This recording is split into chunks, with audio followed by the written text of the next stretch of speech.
Fatime. Mettez un chef de l'État, ma bonne macasse. Il ne peut se vivre. Lelo, il faut voir bateau où tu vois, pitoza, bokende wa. Bateau ebele, on va diriger qui mboka au lobby. Batikala qui connaît comment relever les défis de ces pays. Il ne peut se vivre. Nous étions estomaqués quand nous avons vu la médiocre et la première dame au mboka na biso ezwa qui toyebi mabe. Il ne peut se vivre. Tozala qui biso sont estomaqués.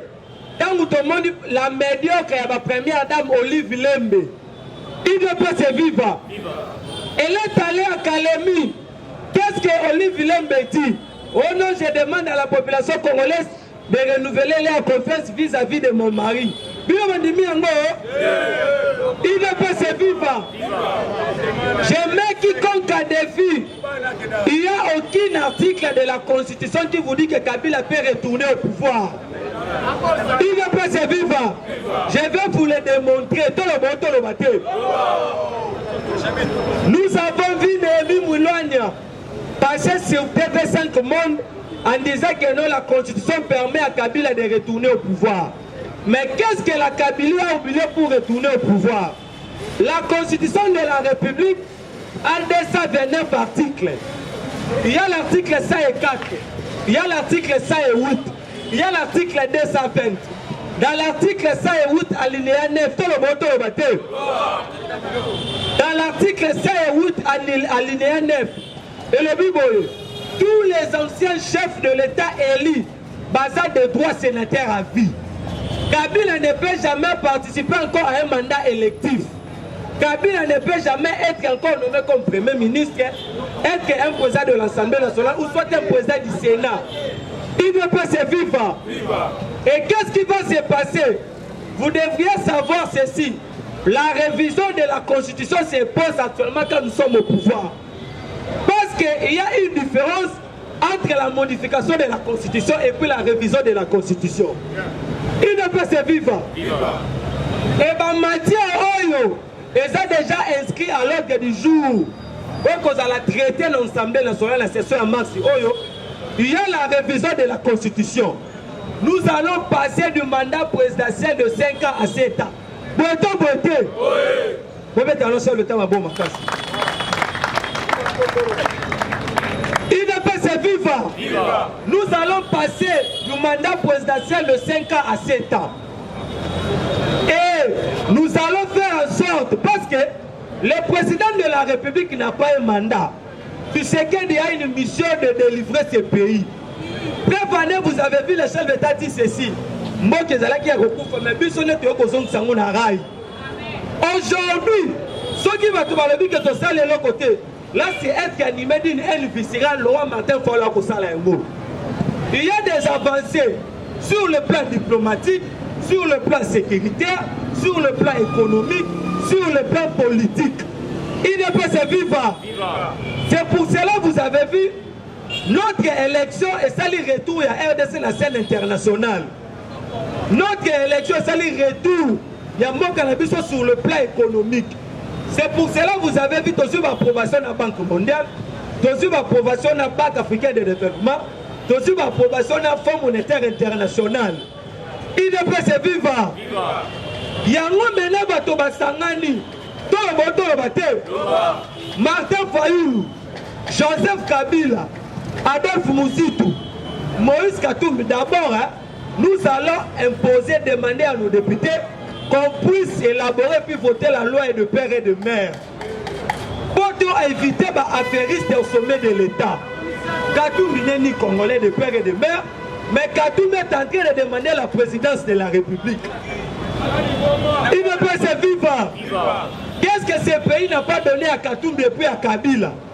Est-ce que Moto Asa Congolais, il peut encore aller en Pologne pour nous accuser que nous sommes contre sa candidature en 2023?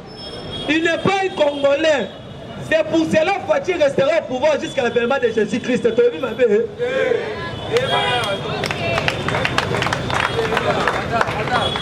Il ne peut se vivre. Le rôle d'un parti politique, c'est de conquérir le pouvoir de les exercer et puis de les conserver le plus longtemps possible. C'est notre droit le plus légitime. C'est pour cela, finir avec les étrangers au sommet de l'État. Il faut protéger la présidence de la République, protéger les 5 ministères régaliens du gouvernement, et puis les postes stratégiques, protéger les hauts postes de notre armée, puis de la police, et puis avoir service à sécurité. C'est pour cela, vous avez vu, Martin Fayulu est allé demander un dialogue à l'Union africaine. Ils sont contre les élections en 2023. Parce que j'aimais quiconque a défi. Fachi sera réélu en 2023 avec une majorité écrasante. IDPS vivant.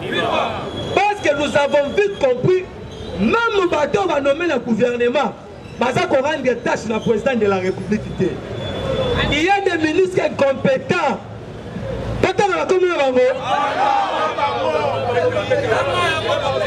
IDPS vivant. Il y a des ministres incompétents. Nous avons le tout premier ministre incompétent qui a prouvé son incompétence notoire. Jean-Marie Kalumba, le ministre de l'économie. Je vous dis ceci, le chef de l'État engage le pays d'une manière officielle, mais c'est le gouvernement qui gère le pays au quotidien. Aujourd'hui, s'il y a avec les hausses à prix à denrées alimentaires, il faut que les députés interpellent les membres du gouvernement. Parce que le gouvernement, c'est l'émanation du Parlement. Il ne peut se vivre. Le ministre de l'économie a conçu d'abord la population en décembre. S'il était sincère de lui-même, il allait démissionner depuis longtemps. Il ne peut se vivre. Le deuxième ministre, parce que nous avons le premier ministre jeune, mais Sam Maloukonde ne fait rien actuellement.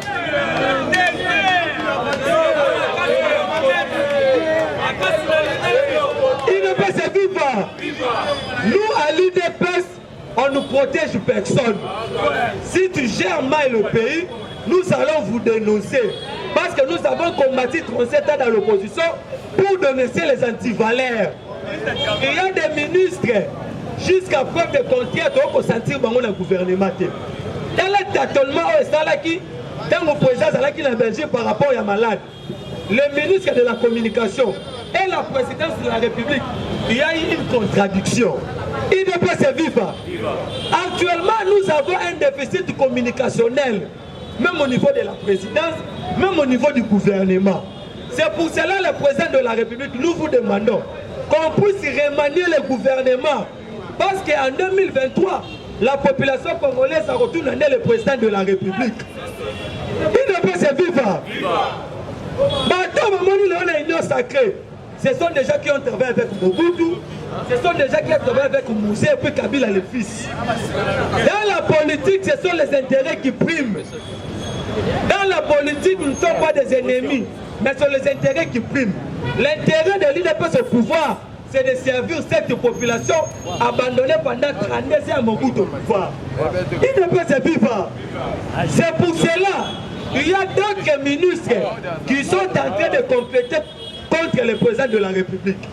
Est-ce que vous pouvez trouver normal bateau dans le gouvernement, mais de l'autre côté, dans la carte de l'opposition? Moïse Katumbi, traître à Mounende. Il ne peut se vivre. Il ne peut se vivre. Moïse Katumbi, un vrai traître.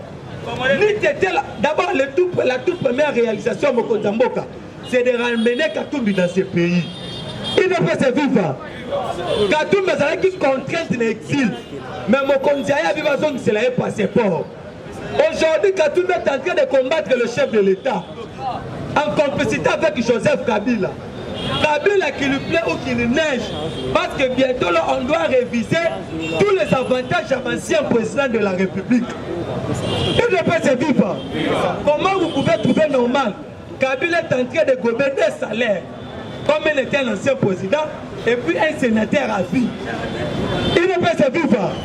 Et nous, l'UDPS, on ne peut jamais accepter de tels genres de bêtises, net aux allées dans le pouvoir. C'est pour cela on doit prier beaucoup plus pour notre président de la République. Fachi, c'est une personne qui était préparée politiquement pour gérer ce pays.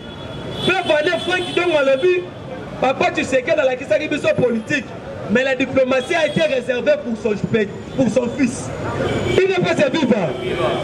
Il ne peut se vivre. Le président de la République, Batoba comme on a grandeur n'a été. Président à Ken Russie à l'époque, journaliste Rissa Sal intervient au but, c'est pour la première fois de voir le président Poutine en train de rigoler devant un président africain qui a fait qu'il en est au pouvoir. Mettez-le Fatima Bon Matas.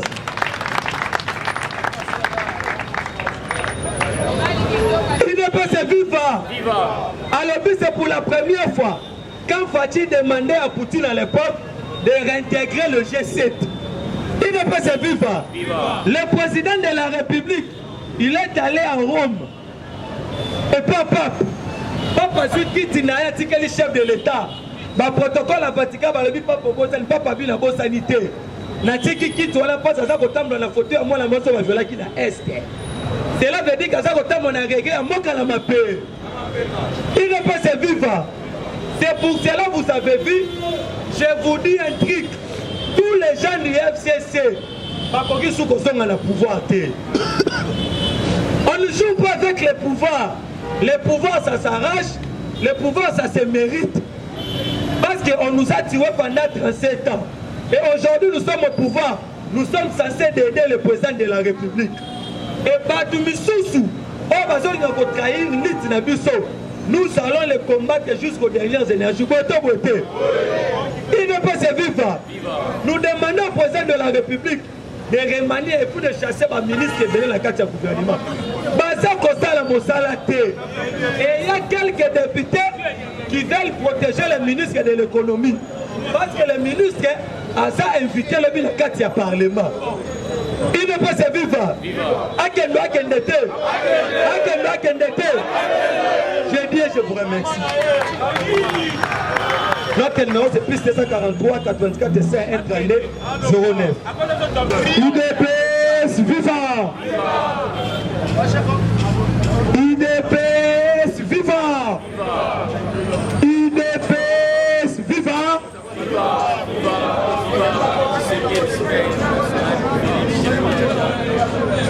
Combattant, attention ça slogan s'il vous plaît. UDPS vivant. UDPS vivant. UDPS vivant.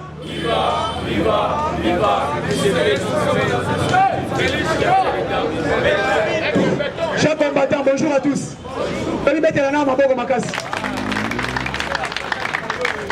Ok, merci beaucoup. Beaucoup de gens sur la masolo politique.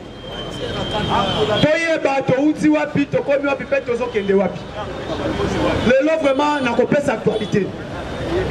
Donc le bel Makambo, important, premièrement, information phare. Les situations à Est. Dans l'Est de la République démocratique du Congo, on doit refouler l'ambassadeur rwandais. Vincent Karega, mais jusqu'à ce que Boki Mouya y a TV5, Ndebondimi. Kalobake, Kagame a une politique à Mabé. M23 ne sont pas les rebelles. M23 c'est l'armée rwandaise.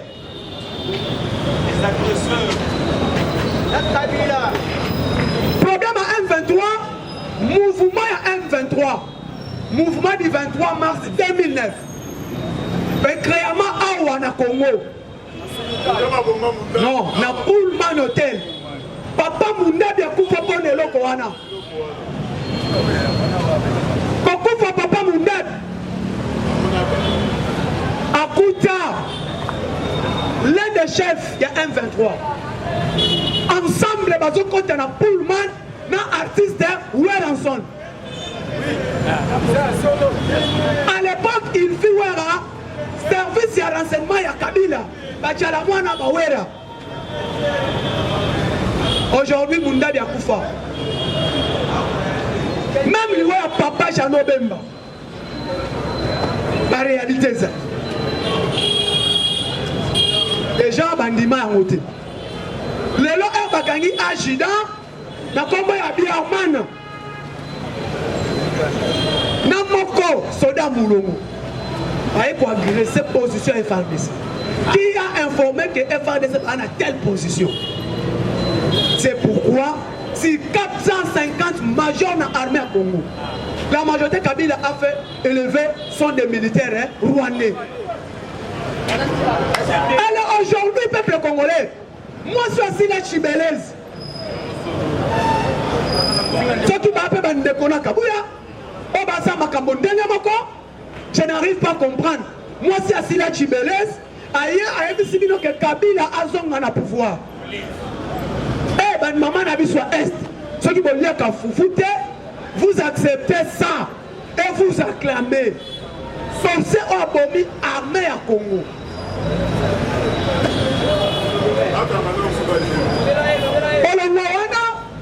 Wana za pavement, na luka moyena pumbo. Combattant, peuple congolais. Faut pas qu'on désobéisse na oeza droit fiscal. Utaba ina kura eza droit ya mboka. Faut pas qu'on désobéisse na oeza fiscalité ya mboka. Mai ina kura soko futite toko futa basoda ndenge nini. Toko futa la police ndenge nini. Toko futa ba fonctionnaire à l'état ndenge nini. Non, ceux qui pas na yo courant salamité. Là tu as droit de pas payer. On sali un mois courant y était. Par contre de l'offre fiscale facile hein. Mais courant y est 15 jours. 15 jours et tu as droit de payer. Ok, merci. Toyo Kana. Papa, tu as le problème, il y a l'économie en Moka. Après, on a la situation, il y a l'élection. On est comme ça. Tobandi Sikol. D'ailleurs, interpellation ministère de l'économie dans l'Assemblée nationale. Toyo Kana. Les défiances, les gens vont interpeller Bayokaye. Félicitations, Eliezer Tambo. Félicitations à la commission OSALI pour interpeller le ministre de l'économie. Premièrement, Toyoki Sikolo qui est réalité que l'opérateur économique va investir sont des Libanais et des Indiens et des Chinois. Parce qu'on doit voir l'État congolais 150 millions de dollars. Mais depuis Kala, ministre économique, service de communication et le bagatelle pour Nani. Les 150 millions de dollars, c'est équivalent à 10 bateaux de pêche pour le Congo. Bateau de pêche, c'est 15 millions de dollars. 10 bateaux de pêche. 150 millions de dollars. C'est 10 bateaux de pêche. Il y a à 5 gouvernements 30 millions pour l'achat de 2 bateaux de pêche. À Tchango, en Namibie, et pêcher Thompson. Allez-y voir. 130 millions, 300 bateaux de pêche. Et que de pêcher ici en Namibie. Nini, Saint-Charles.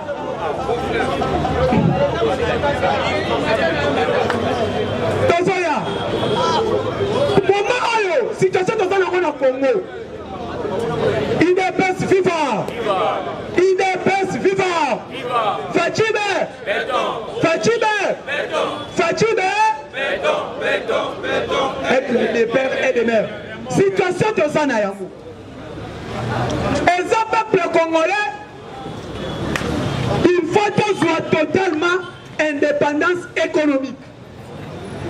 L'État congolais, il faut appeler ce peuple congolais indépendance économique. Ce qui te sert l'erreur, c'est que ça là, n'est pas de l'Afrique d'ici. Afrique d'ici, ce n'est pas les Noirs qui ont la fortune. Là, c'est vrai, ce sont des Anglais. Ce qui est le Canada Soweto, qui m'a eu en Afrique ici, dans le Congo. Il y a Afrique ici de l'équipe. Il y a Soweto. Papa, vous n'avez pas vécu en Afrique ici. Soweto, il y a Soweto. Ah, Koulou, n'a pas de on a ça qui m'a invité, papa. Oh, Koulou, mais qui m'a invité, oh, ça, en Afrique ici. Les Soweto là. Pourquoi?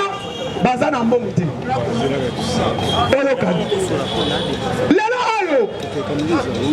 On interpelle le ministère de l'économie. Mais ce n'est pas ça. Fachazo Luka investisseur Baya. Ils vont signer contrat avec qui? On peut s'en réponse. Les investisseurs vont signer contrat au Baye. Parce que vont signer contrat pour investir dans le Congo. Parce qu'ils ont formulaire Banani. Nani Kende.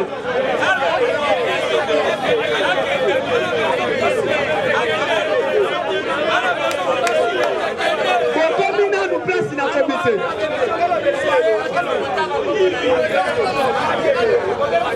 IDPS FIFA. Les investisseurs ne suivent pas les contrats d'investissement avec le ministre de l'économie. Non. Parce qu'il y a le ministre de l'économie. Le ministre de l'économie a Colombo. Allons-moi. Nous devons côté la ministre de l'économie à Zate. Allons-moi. Mais un investisseur, un opérateur économique, a investi dans le monde. Il signe les contrats avec la chambre du commerce. Chambre de commerce, et ça, c'est le ministère économique. Chambre de commerce, vous avez créé en moi, c'est le peuple. L'économie au Congo est faite à la gérer par le peuple. Ce qu'il y a aux États-Unis, aucun en Angleterre, ce n'est pas les politiciens qui gèrent l'économie. L'économie sont gérées par les opérateurs économiques formés par le gouvernement non-même. C'est le peuple. L'État a travaillé avec le peuple.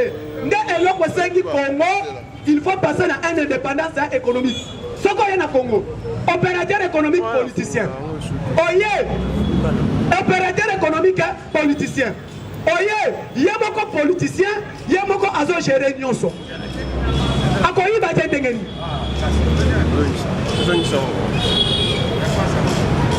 Politicien il y a beaucoup opérateur économique. Dozongi.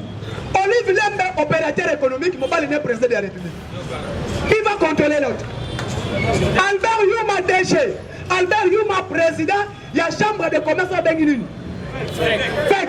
Parce que normalement, Fédération des entreprises du Congo, il y a une fois géré l'opérateur économique. Mais ça là, est géré par un politicien. Quand il y a mon numéro 1 à fait, l'économie soit bâtie. Azalaki l'un des grands opérateurs économiques en Afrique. Le Loro Aza président de l'Assemblée nationale, c'est lui-même membre de l'AFEC.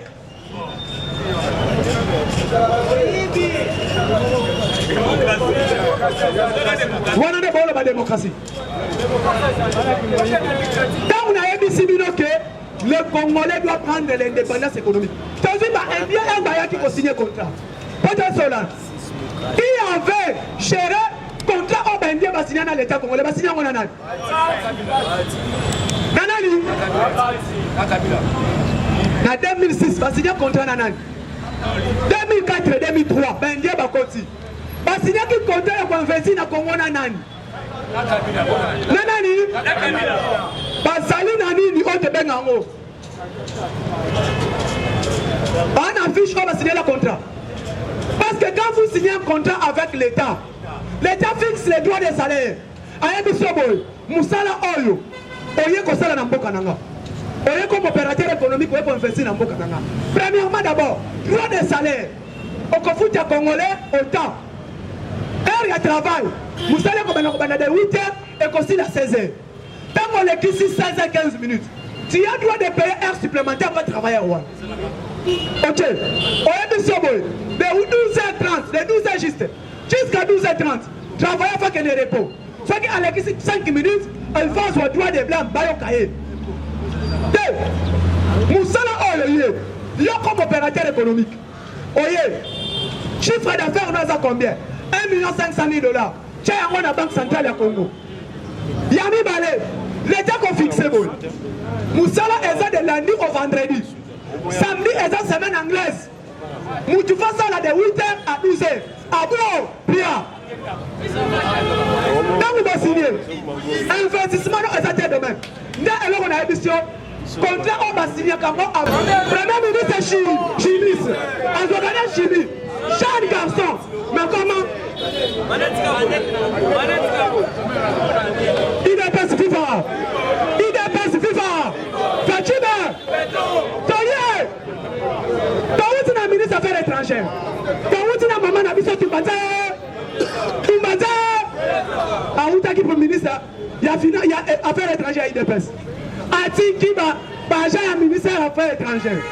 Moutouka, carburant Zalagate, prime et Zalagate. Mais l'Itungu naïe, Azongi Signons, pas prime, salaire, nuance. Ce qu'un affaire étrangère, parce que 1000. Faites une fête. Ça peut être tout le monde, donc qui. Mais il était de lui. Il était de lui. Président José, président José.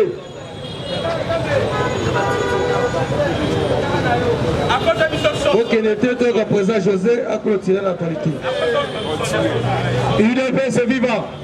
Moi je suis fils maison, il fallait que mon père bête à Babylone, on a la même analyse à la nuance. UDPS est vivant. Il y a seulement 3 actualités. 1, c'est le match à Léopard. 2, Ambongo. 3, Bercy. Pour le Léopard, Congolais Nyon sont les lots, il faut se péler pour Namboka na yo. Mais si vous se pélez, vous êtes Congolais, vous êtes comprendre. Aujourd'hui, la RDC coûte que coûte. Maroc, que ce soit chez toi ou à l'extérieur, tu seras battu. UDPS c'est vivant. Nous, c'est avec Dieu. Ceux qui vont compliquer Bissot, avec Dieu, le Congo fera des exploits. Et ce jour, on a besoin de la victoire. Nous, on n'a pas vécu 9-0, 3-0. On a besoin de vivre match Allemagne-RDC. Match Italie-France, RDC. Comme on a battu Bissot Biton Dimae. Mais on a fait Mbokani, on a fait Bakam. Il est peu vivant. Nous, on n'a rien à regretter. Du moins, c'est que tout Congolais, 100% de père et de mère, doit accentuer et pousser son équipe à gagner le match d'aujourd'hui. De 2, je laisse à M. Ambongo, parce que l'appelé cardinal, c'est rien là. C'est un titre honorifique. Ambongo, mais voilà, c'est ça l'actualité. Ils ont fait une réunion. Les catholiques ont déclaré que le pouvoir en place, c'est le pouvoir à peuple Mbongo. Mais Ambongo oublie qui menace l'économie congolaise, mais c'est l'église catholique. Par rapport à la gratuité et l'enseignement, les écoles catholiques foutent Mbongo combien jusqu'à aujourd'hui? C'est combien? L'argent Minerval, c'est combien?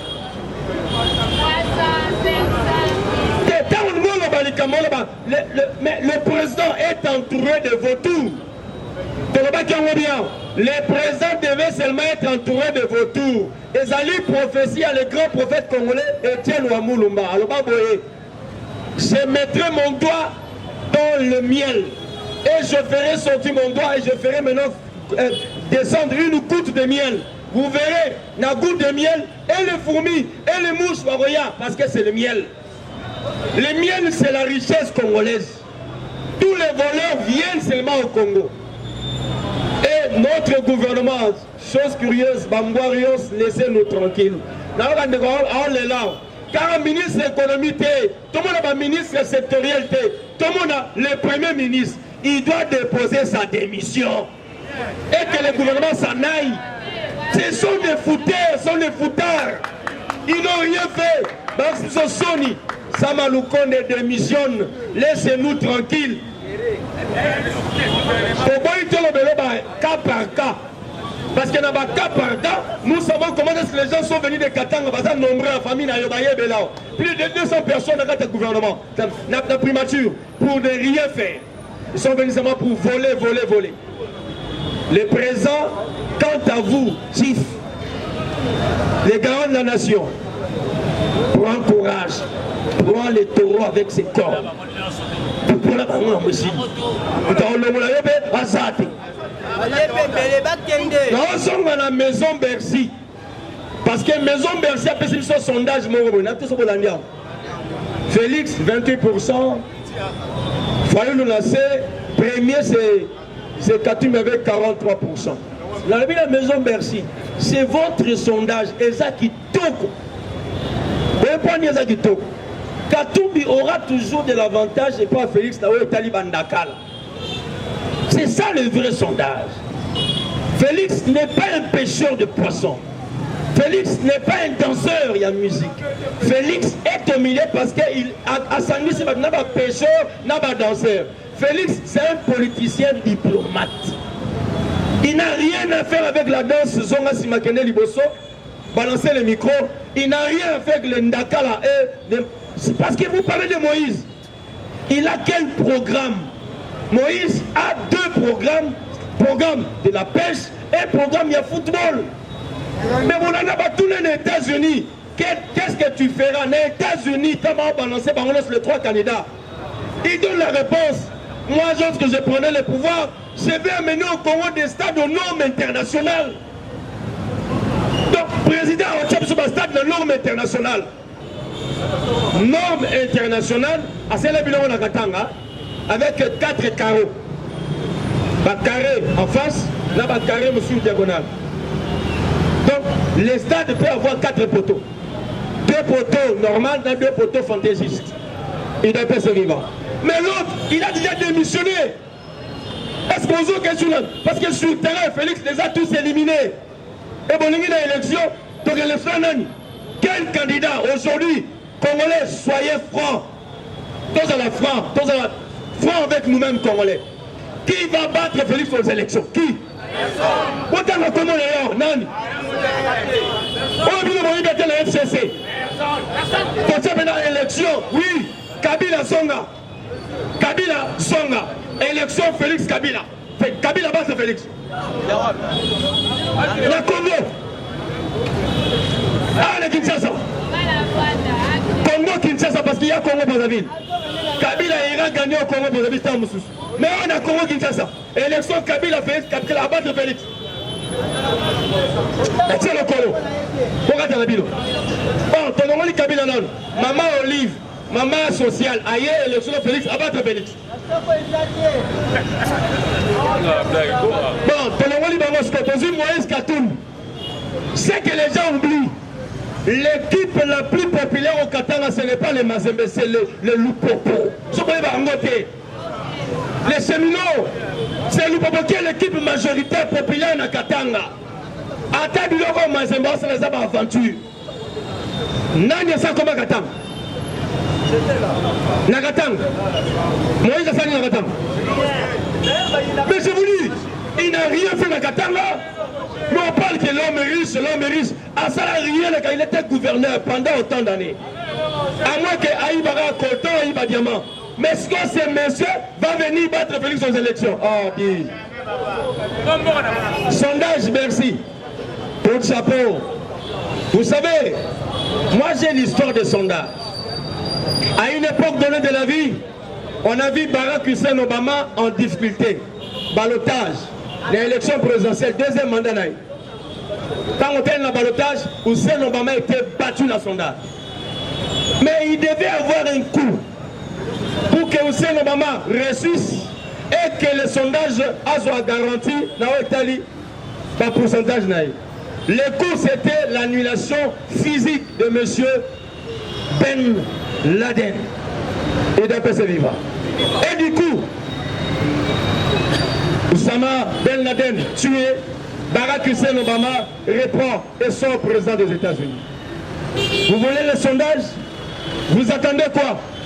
Donc dans 3 jours, la partie civile demande que Kabila puisse être jugé et entendu. Et d'après ses vivants. Demain, ce monsieur doit passer à la justice et Bayokaye. C'est là-bas, pas question des intermédiaires. Bayoka Kabila, Yemoko. Ayako Sam. Vous croyez qu'il va venir se justifier? En réalité, Kabila sera condamné par défaut. Il est bien vivant. Combattant Bolinga Kabila a collé la justice. Mais Mouto Kabila le la justice, c'est Fatih.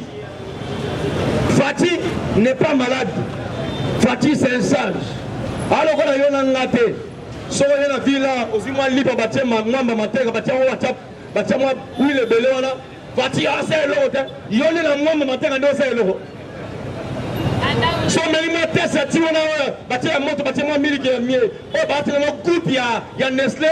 Fatih, c'est l'autre. Parce qu'on y a un homme, la goût, c'est l'autre. Yo, chauffeur, comme il se fait, on a tout le monde. Si quelqu'un paye ça, la moussa, il a besoin de vivre.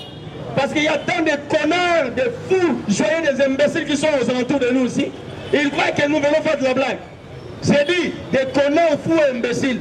Il y a d'autres qui me regardent, des imbéciles. La Bible est imbécile.